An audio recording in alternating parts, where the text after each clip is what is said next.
Hi guys, so let's discuss this religion as science, okay?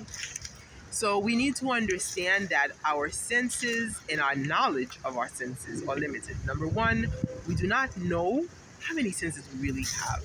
I mean, science tells us we have five, taste, smell, touch, hearing, and sight, but we don't know if we have sixth and seventh senses, okay?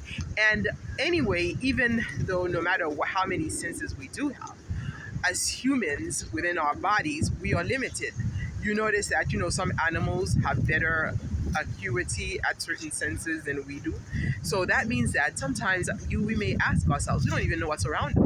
We don't know if we have other kinds of beings around us, more intelligent beings around us. We really don't know what is around us except for what we are able to see, hear, taste, smell, and touch. So other than that, we don't know. So we don't know how many senses we have. Like for example, the ability to have telepathy. We don't know, like, how come, you would like know when somebody's talking about you or something like that and then call them and then discover that they are, you know? We don't even understand the senses that we have in dreams.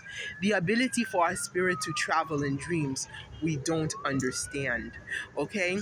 So, all of this, a lot of them are attempted to be explained to us in religion, but the thing is, it is all forgotten.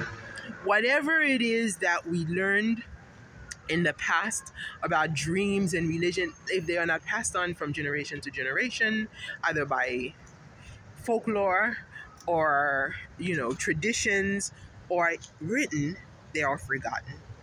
And this is where we have to think about it. This is where, like, we have to rediscover our religions constantly to be able to rediscover the sciences that we have forgotten by not continuing like a certain practice that may have been taught in the past by our ancestors. So a few things to consider is even music itself, that is an essential part of many religions. Like, your spirit is not really even in tune with itself, without the introduction of music, to really feel that you are at one with the universe, that you're able to pray.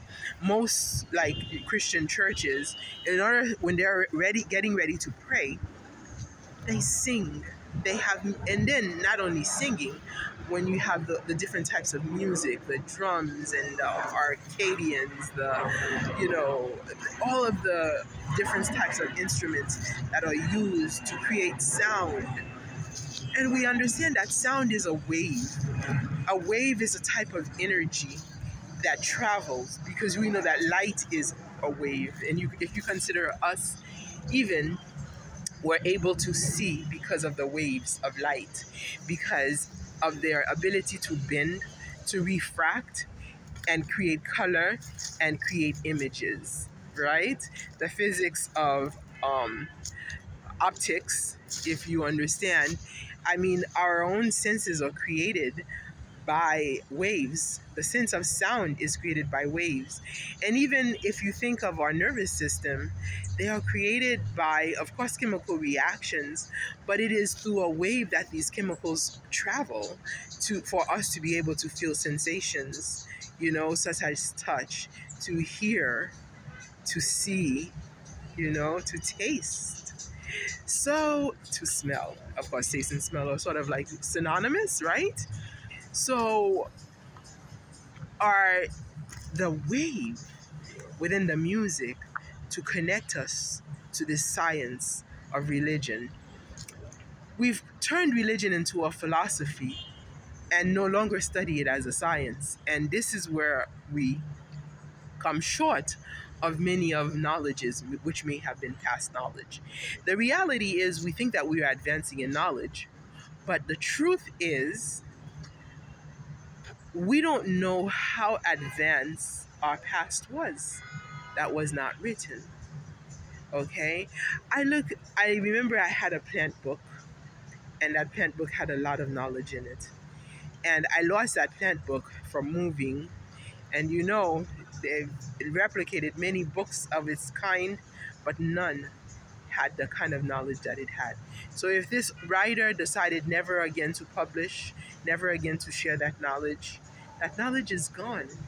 And maybe if a small group of people only practice it when they're gone, it's gone. This is like, one of the beauty about constantly searching for the acquisition of knowledge is that so that we can always know the maximum way of maximizing our lifetime, you know, and knowing that we're always like almost always limited, and also realizing that just because we claim to be advanced in technology, we claim to be advanced in that or in this or whatever, that does not mean that the past wasn't well. My generation had a habit of destroying the past, whereas it was sad because many of the perfected mechanisms of the past were consequently lost. So coming back to religion, I am saddened to see how religion has changed, at least in my vicinity. And I am saddened at how much knowledge we have thrown away from generation to generation, because every time we throw away knowledge of the past, we have to start all over again from scratch. We have to start from scratch to get somewhere. So religion is a science. The question is, of course, we are not practicing it as a science, and we have constantly forgotten the beauty of the science of religion, including dreams, telepathy, our additional senses that we have that we no longer are aware of.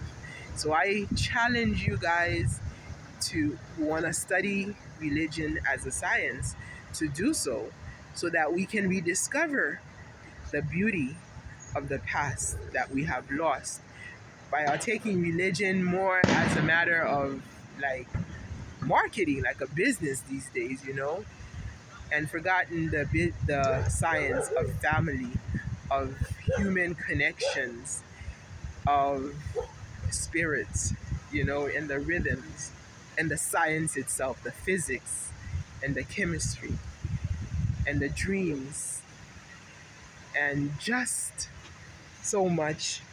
Whatever science that I'm leaving out, go ahead, throw it in. Remind us, religion is a science.